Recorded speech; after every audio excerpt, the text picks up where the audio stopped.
দর্শক, তামিম ইকবালের হার্ট অ্যাটাকের কথা আপনারা নিশ্চয়ই সবাই জানেন, কিন্তু তামিমের এই ফিরে আসার পেছনের অন্যতম নায়ক বলতে পারেন বিসিবি ট্রেনার, মোহামেডানের ট্রেনার ইয়াকুব চৌধুরী ভাইকে।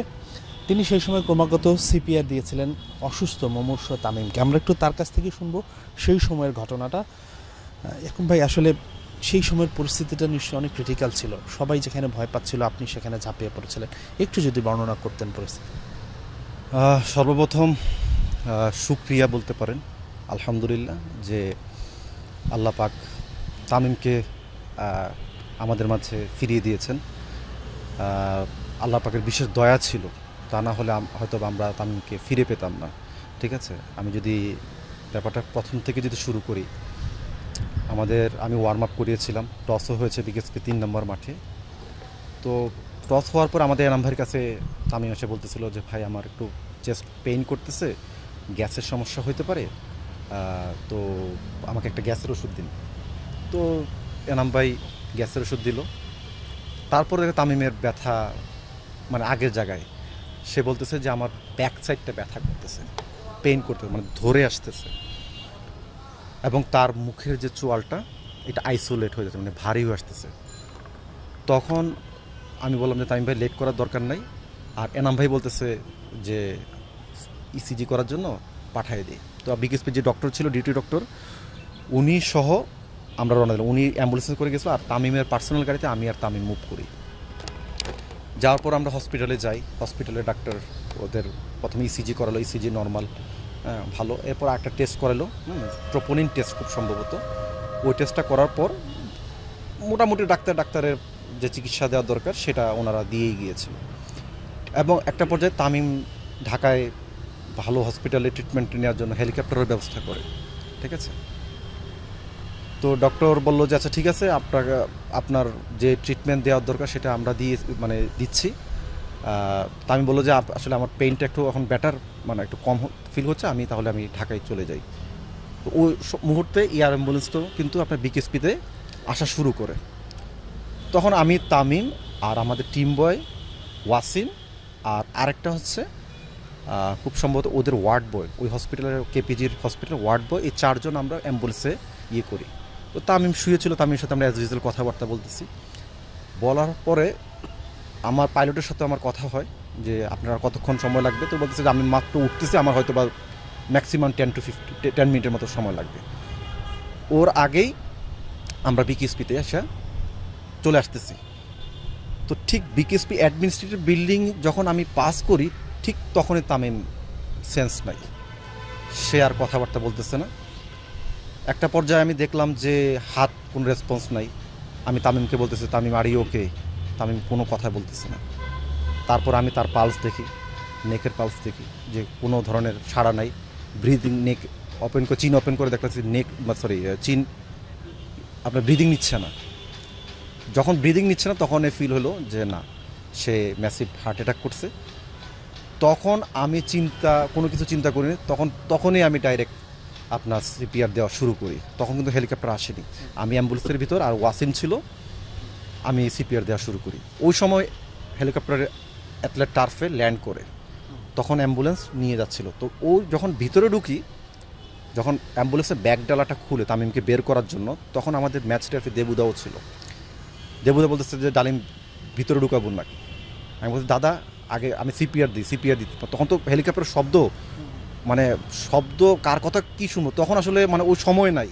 আমি তো র্যান্ডমলি সিপিআর দিচ্ছিলামই। জাস্ট এতটুকুই বলি যে আমার মাথায় এটা ছিল যে 1 মিনিটের জন্য সিপিআর বন্ধ করা যাবে না। যদি 1 মিনিটের যদি বন্ধ হয় তাহলে তামিমকে আমরা হারাবো। পরে বিকেএসপি যে ডাক্তার ছিলেন, উনি তখন দেবুদার সাথে বলতেছে যে আপনারা তখন হসপিটালে নিয়ে যান, সামির ভাই ডাক্তার, হসপিটালে নিয়ে যান, এটা হচ্ছে সবচেয়ে ওয়াইজ ডিসিশন হবে। পাশ থেকে আরেকজন বলতেছে, আমি খেয়াল করতে পারি না, পাশে আরেক বলতেছে না, ঢাকায় নিয়ে যাও। মানে একটা দোটানার মতো একটা ওই ডিসিশন। তখন আমি বললাম, দাদা বলতেছে ডালিম কি করব, চিৎকার বলতে, ডালিম আমি কি করব, বল তুই আমাকে কি করব। আমি বললাম দাদা, যত তাড়াতাড়ি সম্ভব আপনি কেপিজিতে নেন। তখন আপনার সাথে সাথে অ্যাম্বুলেন্সের যে ড্রাইভার ছিল, ড্রাইভারকে বলা হলো যে তুমি যত তাড়াতাড়ি সম্ভব তুমি হসপিটালে যাও। তখন আমি ওইখান থেকে আমি তো কম্প্রেশন করেই যাচ্ছি, তো ঠিক বিকেএসপি পার হওয়ার পরে ওই জায়গাটার নামটা আমি ভুলে গেছি, হয়তো বা চক্রবর্তী বা এই আশেপাশে এই সাইডটায়, যখন 4-5টা রাউন্ড দেওয়ার পরে তা আমি হুট করে একটা বড় একটা ঢেকুর মারছে। আমার কাছে মনে হয়েছে যে তার মনে হয় যে মানে মানে ব্রিদিংটা মানে স্টার্ট হয়েছে আর কি। তখন আমি ওর মুখের দিকে তাকাচ্ছিলাম, মুখ দিয়ে ফেনা বের হচ্ছিল এবং সে ব্রিদিং নেওয়ার জন্য ট্রাই করতেছিল, কিন্তু দাঁতটা আটকে গিয়েছিল। তখন সাথে সাথে আমি তাকে মাউথ ব্রিদিং করি, আবার সিপিআর স্টার্ট করি, আবার মাউথ ব্রিদিং করি, আবার সিপিআর করি, আবার মাউথ ব্রিদিং করি। তারপরে একটা পর্যায়ে মাউথ ব্রিদিং করি, তো সেভাবে হাতটা তুলছিল, আমার স্পষ্ট মনে আছে হাতই বা তুলছিল। তোলার পরে তো সে হাত এরকম ফিঙ্গারগুলো এরকম এরকম করে নড়তেছে। দ্যাট মিনস তার কোনো একটা পার্শিয়ালভাবে হোক তার অর্গানগুলো কাজ করতেছে। ওই মুহূর্তে দেবুদা একটা ভালো একটা রোল প্লে করছেন। উনি আমাদের ক্রিকেট বোর্ডের সংশ্লিষ্ট ডিপার্টমেন্টের বোর্ড প্রেসিডেন্ট মহোদয়ের সাথে যোগাযোগ করেছেন, আমাদের ডিরেক্টর মাহবুব ভাইয়ের সাথে যোগাযোগ করেছেন, আকরাম ভাইয়ের সাথে কথা বলেছেন, নাফিজ ইকবালের সাথে কথা বলেছেন।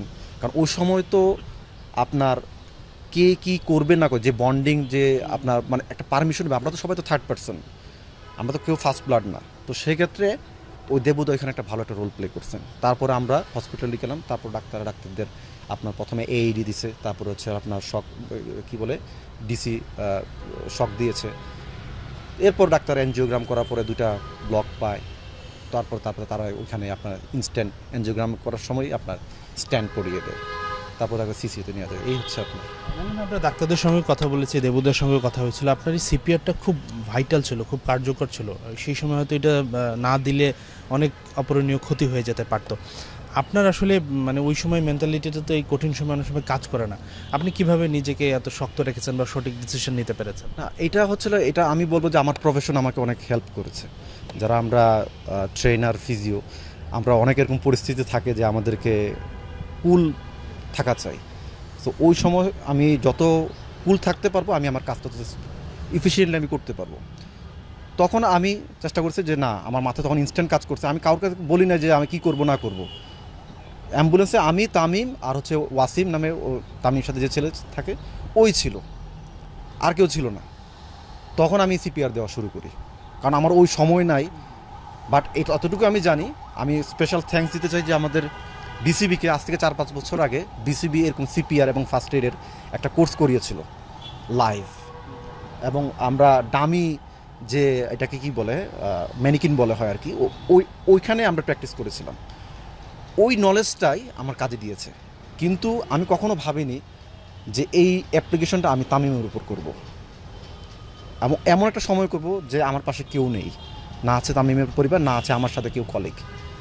ওই সময় আমি মাথা ঠান্ডা রেখে চিন্তা করি আমার কি হবে না হবে, এটা আমি মাথা চিন্তা করিনি। আমি চিন্তা করি সে হিউম্যান বিং, আমার মাথায় এটাই কাজ করছে। সেই জায়গায় যদি আপনি হতেন, আমিও সেম কাজটা করতাম, বা অন্য কেউ হতো সেম কাজটা আমি করতাম। বা আমি যদি আজকে যদি আমি অসুস্থ থাকতাম, আপনি যদি সিপিআর জানা থাকতো, আপনি কি আমার জন্য করতেন না? অ্যাজ এ হিউম্যান বিং হিসেবে আপনি আমার জন্যও করতেন। তো সেম জিনিসটা আমি তামিমের ক্ষেত্রে করলাম। এবং আমি যতটুকু জানি যে বিসিবির এই কোর্সটা আমাকে ব্যাপকভাবে হেল্প করেছে, ঠিক আছে। এবং আমি একটা মেসেজ সবাইকে দিতে চাই যে এই সিপিআর বা ফার্স্ট এইড সবারই জানা দরকার। শুধু ডাক্তার, ট্রেনার, ফিজিও বা টেকনিক্যাল পার্সনরা জানবে তা না, এটা অ্যাজ এ সাধারণ মানুষ সবারই এটা জানা উচিত। কখন কার বিপদ হতে পারে আল্লাহ পাক ভালো জানেন। তো আমি মনে করি যে সিপিআর সবারই জানা উচিত। আলিম ভাই, আল্লাহর মতে তামিম ইকবাল এখন অনেকটা সুস্থ আছেন, ইনশাল্লাহ তিনি স্বাভাবিক জীবনে আবার ফিরে আসবেন। এই ঘটনা পরিক্রমা তো এখানেই শেষ হয়ে যায়নি, আপনার মাঝে কি সেই ট্রমাটা এখনও কাজ করছে? আপনি কি ঘোরটা কাটিয়ে উঠতে পেরেছেন, বা একটা নিশ্চয়ই পরিতৃপ্তির ঢেকুর আছে যে আপনি তামিমকে আবারও ফিরিয়ে আনতে পেরেছেন? না, আমি আবারও বলছি যে আসলে আমরা হচ্ছিল উসিলা, চেষ্টা করার দরকার। মানে লাইফ দিয়েছেন ওই যে উপরওয়ালাই, ঠিক আছে। আমরা চেষ্টা করে গিয়েছিলাম। হ্যাঁ, এইটা আমার মাথায় কাজ করছিল। আমি গতকাল রাতে আমি ভালোভাবে ঘুমাতে পারিনি। আমরা মাঝে মধ্যে স্বপ্নের মধ্যে মানে আমরা দেখি না, একটা দুঃস্বপ্ন দেখি। আমি কিন্তু ফিল করি যে আমি দুঃস্বপ্ন দেখতেছি, চেষ্টা করি যে আমার ঘুমটা ভাঙুক। তো আমার কাছে মাঝে মধ্যে মনে করি আমি কি স্বপ্নে আছি না। বাস আমি বিশ্বাস করেন, আমি ওইখানে বুঝে নামার পরে আমি হাতে এরকম চিমটি দিতেছি, আমি কি স্বপ্ন দেখতেছি বাস্তব। এবং রাতে আমি ঘুমানোর সময় বারবার ঘুম যতবারই ভাঙতেছিল ততবারই আমার এই জিনিসটা মনে পড়ছে। তো একটা বিরাট একটা আমার বুক থেকে একটা মানে একটা পাথর ছিল মনে হয়, এটা মনে হয় নেমে গেছে যখন মানে তামিম কথা বলতে পারতেছে বা হাঁটতেছে। এটা যখন আমি শুনতে পারলাম তখন আমি অনেকটা রিলিফ হয়ে গেলাম যে না, মানে আমি একদম ক্ষুদ্র মানুষ, আল্লাহ পাক আমাকে ওই সুযোগটা করে দিয়েছে। এবং আমরা আমাদের যে আছে তামিমকে তো সবাই ভালোবাসে, শুধু যে আমি তো ওদের সাথে 10 থেকে 15 বছর যাবত কাজ করতেছি, সরাসরি কাজ করতেছি, তো ওই ইমোশনটা আমার বেশি কাজ করছে এবং আমার এটা জানা ছিল বিদায় আমি তামিমের সাথে এই আমি রোল প্লেটা আমি করতে পেরেছি।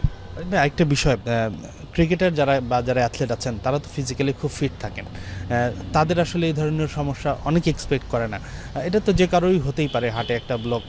আপনার কি পরামর্শ থাকবে যারা আমাদের কারেন্ট ক্রিকেটার আছেন, আরও কি সচেতন হওয়ার কোনো সুযোগ আছে কিনা, বা রেগুলার হেলথ চেক আপ? আমি জানি না, জাস্ট আপনার কাছে জানতে চাই। না, অনেকে ধরেন যে যারা ক্রিকেট খেলে বা স্পোর্টসম্যান, এরা মানে ভাবে যে ওদের হার্ট ব্লক কেন হবে, বাট যে কারো কিন্তু হার্ট ব্লকেজ হতে পারে, ঠিক আছে? এরকম অ্যাথলেটের মানে অসংখ্য ওয়ার্ল্ডে আপনি যদি সার্চ মারেন আপনি পাবেন যে অনেক ভালো অ্যাথলেট দেখে ফুটবল খেলতে গিয়ে হার্ট অ্যাটাক করে মারা গেছে। তো তাই বলবো যে সে ফিজিক্যালি আনফিট। হ্যাঁ, এটা হচ্ছে কি, আমি এতটুকুই বলতে চাই যে আমাদের সবারই উচিত ভালো একটা লাইফস্টাইল লিড করা, কোয়ালিটিফুল ঘুমানো, ভালো খাবার খাওয়া, স্ট্রেস ফ্রি লাইফ লিড করা। যদি একটা ভালো একটা হেলদি একটা লাইফস্টাইল যদি আমরা লিড করতে পারি, তাহলে বলা যেতে পারে বা আশা করা যেতে পারে যে আমরা এই ধরনের অনাকাঙ্ক্ষিত বিপদ থেকে আমরা সেফ হতে পারবো। ভাই, আমরা জানি তামিম ইকবাল এখন হার্ডে রিং পরানো হয়েছে, স্বাভাবিক জীবনে অবশ্যই তিনি ফিরবেন। এই পরিস্থিতিতে এই হার্ডে রিং নিয়ে কি আবারও মাঠের খেলায় তামিমকে আমরা স্বাভাবিকভাবে দেখার প্রত্যাশা করতে পারি? না, এই মুহূর্তে এটা আমি বলতে পারবো না, এটা ডক্টরস যারা আছেন ওনারাই ভালো জানেন, ওনারাই প্রেসক্রাইব করবেন। এখানে আসলে আমি এইসব ব্যাপারে কোনো কথা বলতে পারবো না। ঠিক আছে ভাই, অনেক ধন্যবাদ আমাদের সময় দেওয়ার জন্য। অনেক অনেক শুভকামনা, দোয়া রইল তামিম ইকবালের এই বিপদের সময় আপনি শক্তভাবে পাশে দাঁড়ান।